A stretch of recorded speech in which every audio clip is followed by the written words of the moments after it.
千萬別被歐盟的勝利騙了。歐爾班倒台啊，真正要完的不是俄羅斯，而是整個歐洲。上一期啊，我跟你們說過一句話：歐爾班一倒，歐洲呀等於拆掉了車上唯一的剎車。當時很多家人在評論区反駁我說呀，歐盟統一了，烏克蘭贏了，俄羅斯涼了。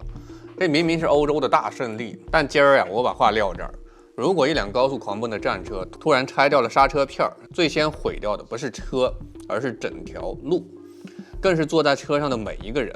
2026年，這只歐洲黑天鵝根本就不是政权更迭那麼簡單，它是全球規則的換盤之戰，全網都在算誰贏誰輸，只有我帶你看穿，這是一場精心設計的偽三足鼎立格局。歐洲贏了當下，卻在自廢武功；俄羅斯看似被動，實則暗度陳倉。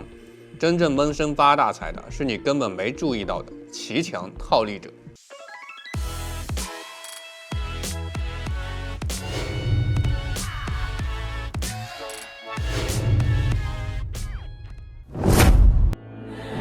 大家好，我是不爱放大招的大招。先問你一個細思極恐的問題：為什麼一場匈牙利的小國選舉能讓歐盟狂喜、烏克蘭狂歡、美國鬆懈、俄羅斯緊張？執政16年，4次大選全勝，歐盟頭號刺頭，普京歐洲最後的防線，特朗普鐵桿盟友維克托·歐爾班就這樣轟然倒塌。第薩黨狂攬53.69%選票，138個議會席位，手握2/3絕對多數，直接改寫歐洲半個世紀的地緣格局。全網都在喊歐盟贏麻了，烏克蘭續命，俄羅斯完蛋了，美國穩了。聽起來是不是爽到飛起？但道德經啊，早就告訴我們，飄風不終朝，驟雨不終日。越是所有人覺得順風順水的局面，越藏着致命的陷阱；越是全網一致叫好的棋局越有人在偷偷換規則。這就好比下圍棋你還在按老定式算目數，對手已經悄悄把棋盤給你換了。歐洲變天不是誰贏，而是規則被換了。很多人還停留在第一層認知，歐爾班一倒，歐盟統一了，歐洲終於可以大步向前了。但你有沒有發现一個恐怖的細節？所有人的判斷都是建立在舊規則還管用的前提下。什麼是舊規則？歐盟內部有分歧，有制衡，有緩衝。歐洲不完全依附美國，對俄有對抗，也有溝通，援烏有度，擴張有底線。可現在呢？規則已經在歐爾班倒下的那一刻被徹底改寫了。以前歐洲是有人踩油門，有人踩剎車，有人觀望，有人攪局，亂是亂了點，但安全有彈性，不會翻車。現在的歐洲是全車人統一焊死油門，方向一致，行動一致，口號一致，看起來無比強大，實則剛則易折，危在旦夕。這在兵法裡叫啥？軍有所不擊，臣有所不攻，徒有所不由。真正的高手從來不是一味猛衝，而是懂得有所不為，留有後路。歐盟現在拔掉了歐爾班這個刺兒頭，以為是釜底抽薪，實則是自斷後路；以為是破局重生，實則是加速失控。馮德萊恩在歐爾班承認敗選17分鐘就發文慶祝，開心的藏都藏不住。可他忘了，一輛沒有剎車的跑車，速度越快，死得越慘。有網友提出世界正在走向三足鼎立。但我要告訴你一個更扎心的真相：真正的三国鼎立有一條鐵律，三方實力接近，體系獨立，相互制衡。拿魏蜀吳對比現在，簡直就是侮辱歷史。我把真實的格局拆得明明白白。如果說歐爾班這波創造了3級世界，那麼第1級就是規則制定者美國，唯一完整霸權閉環，這才是全球真正的曹魏，全方位降維打擊。金融方面，美元霸權加 SWIFT， 想制裁誰就制裁誰，收割全球財富。軍事方面，北約護體加全球駐軍，歐洲防務全靠它罩着。科技方面，芯片 AI 高端制造，卡脖子卡到你窒息。輿論方面，掌控全球話語權，說你對你就對，說你錯你就錯。不管特朗普還是拜登，換湯不換藥。美國永遠是定規則、畫圈子、握鐮刀的莊家，實則一騎絕塵。第2級就是規則的執行者歐洲，名義上它是獨立的，實際上就是加強版的一個附屬。全網吹歐洲是獨立1級，我直接戳破，歐洲連蜀漢都算不上，只是美國的聽話跟班。安全方面，離開北約，國防直接癱瘓，完全仰人鼻息。金融方面，歐元被美元壓制，國際支付離不開 SWIFT，科技方面，高端芯片、核心技術全看美国脸色；戰略方面，被死死綁在援烏抗俄戰車上，身不由己。歐爾班在時，歐洲還能有點雜音，有點緩衝，有點自主。歐爾班一倒，歐洲徹底去戰略化，變成了無腦執行機器，沒有博弈，沒有試探，沒有退路。第三級就是規則挑戰者，也就是非西方陣營，資源多，規則弱，聯盟鬆散。以俄羅斯為代表，聯合中東、全球南方部分亞洲國家，它的優勢呢，石油、天然氣、糧食、礦產、硬資源拉滿；劣勢呢，沒有統一金融體系，沒有統一的科技標準，聯盟鬆散如沙。它面對的困境就是只能被動對抗，根本沒能力制定全球規則。所以真實格局根本不是三足鼎立，而是一强，也就是美國，加上一半就是半依附的歐洲，加一群就是鬆散非西方陣營。孙子兵法云：势均力敌，乃生制衡；強弱悬殊，必生霸权。这種嚴重失衡的結構才是2026年全球最大的地緣炸彈。再看真正黑天鵝，歐洲自我去戰略化，淪為無腦執行機器。什麼叫去戰略化？一句話，只會執行命令，不會獨立思考，只會跟着衝，不會留後路。歐爾班執政16年，是歐洲戰略剎車，否決歐盟500億、900億對烏援助，不讓歐洲被拖死；對俄制裁反覆橫跳，保住了歐洲的廉價能源；阻攔烏克蘭入盟，不讓歐洲盲目東擴；守護俄氣通道，給歐洲留足夠的安全緩衝。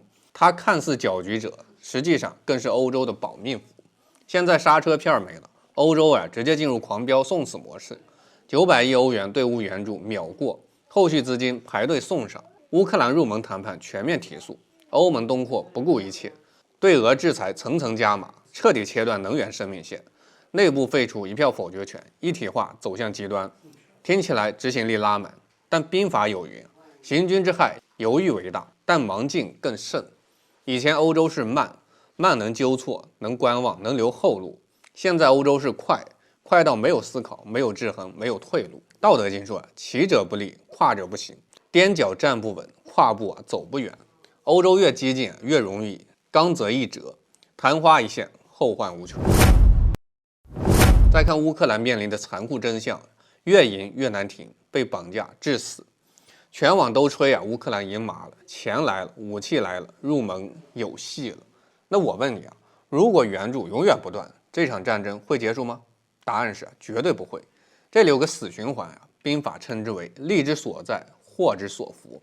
從戰爭結束到烏克蘭失去戰略價值，到美歐援助切斷，到瞬間崩盤，到戰爭持續，到烏克蘭充當抗俄炮灰，到美歐源源不斷輸血，到苟延殘喘。現在的烏克蘭國土滿目瘡痍，人口流失千萬，經濟徹底崩潰，軍事命脈完全依附美歐，停血就停命。加入歐盟只是畫了個餅，歐盟要的是炮灰，不是平等的夥伴。戰爭無限期拖延，越打越弱，越拖越亡。孫子兵法早說了：兵者，國之大事，死生之地，存亡之道，不可不察也。烏克蘭所謂的勝利不過是借刀殺人的那把刀，用完即棄，毫無尊嚴。被人續命的國家永遠沒有真正的未來。還有全網都在唱衰的俄羅斯，失去歐洲最後的盟友，能源通道被掐，徹底孤立，大錯特錯。俄羅斯從來不是靠歐洲活的國家，它的棋局在亞洲、中東、全球南方。歐爾班下台對俄羅斯只是小損失，不是致命傷，反而對手更清晰，打法更簡单。這就是兵法的頂級策略，避實擊虛，暗度陳倉。俄羅斯現在的神操作，能源東移，加大對華、對印、油氣出口，徹底擺脫歐洲依賴，金融去美元，本幣結算，黃金儲備繞開 SWIFT， 打造獨立體系。外交方面，合縱連橫，聯合中國、印度、土耳其、伊朗，構建非西方聯盟，以戰止戰，穩住俄烏戰場，用持久戰拖垮歐美。歐洲在明處死磕，瘋狂消耗；俄羅斯在暗中布局，蓄力翻盤。孫子兵法說：敵明我暗則勝，敵亂我整則贏。俄羅斯這波才是真正的不計一時得失，布局全局未來。當大國們打得頭破血流，誰在偷偷發財呢？答案是不站隊留後路，兩頭通吃的騎強國。這類代表土耳其、海灣國家中等新興強國，他們完美踐行36計，隔岸觀火，浑水摸魚。你打你的，我做我的生意；你制裁，我轉手倒賣；你對抗，我當中介掙差價，絕不徹底站隊，誰給好處跟誰走一點點。能源上，歐盟減少俄氣依賴，土耳其、卡塔爾、沙特直接漲價狂賣。外交上呢，美歐拉攏，俄羅斯示好，兩頭要價。經濟上呢，利用大國矛盾承接產業，吸引投資，收割紅利。這就像三國的荊州，各方混戰，誰都不敢得罪，坐收漁利。未來世界，大國拼命消耗，小國低調發財。世界現在的真實格局是3層金字塔，第一層規則制定者，也就是美國，掌控金融、科技、軍事、輿論，站在頂端收割全球。第二層規則執行者，歐洲，看似強大，實則依附，負責衝鋒陷陣、執行、消耗，沒有獨立的靈魂。第三層規則套利者，全球南方加搖擺國，利用矛盾掙差價，不站隊、不結盟、不冒頭，低調發育。歐爾班倒下的最大意義把歐洲從半獨立的玩家徹底打回了標準執行者。歐洲贏了一時爽，卻輸掉了未來10年的戰略自主、安全緩衝、生存空間。道德經說：“天下之事不在強弱，而在取捨。”真正的高手從來不把路走絕，真正的強國從來不失去戰略彈性。最後送你一句中國老祖宗的千古名言：“禍兮福所依，福兮禍所伏。”歐爾班時代落幕，留下最珍貴的啟示：真正的強者不激進，真正的智慧留餘地。歐洲不是變強，是不留後路。世界不是三足鼎立，是規則重構。套利崛起，強者恆強。看山是山，你看到的是新聞；看山不是山，你看到的分析。看完今天的視頻，你會明白，山還是山，局已變天，規則還在，玩家已換。2026，歐洲踩了剎車，世界換了棋盤，這不是結束，是剛剛開始。我是不愛放大招的大招，下期再見。